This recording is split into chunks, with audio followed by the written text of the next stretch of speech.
என் அன்பு சகோதர சகோதரிகளே, எந்த ஆபத்தில், எந்த சிக்கலில், எந்த சிறையிருப்பில் இருக்கிறீர்களோ தெரியவில்லை.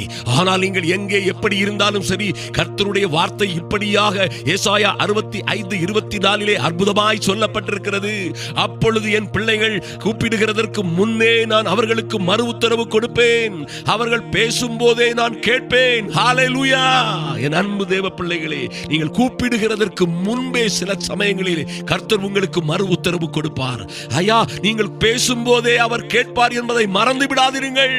எந்த ஆபத்தில் இருந்தாலும் சரி, எத்தனை உபத்திரவத்தில் இருந்தாலும் சரி, எத்தனை பாடுகள், நெருக்கங்கள், சோதனைகளிலே நீங்கள் அகப்பட்டிருந்தாலும் சரி, ஒருவேளை ஜெபிக்க முடியாத சூழ்நிலையிலே, ஒருவேளை கத்த முடியாத, கதற முடியாத சூழ்நிலையில் நீங்கள் இருந்தாலும் சரி, நீங்கள் கூப்பிடுகிறதற்கு முன்பே அவர் மறு உத்தரவு கொடுப்பார். நீங்கள் பேசும்போதே கேட்பார் என்பதிலே மாற்றமே இல்லை. உங்களை விடுவிக்கிறவர் உங்களோட, உங்களுக்குள்ளே இருக்கிறார். ஆதலினால் எதை குறித்தும் கவலைப்படாதிருங்கள்.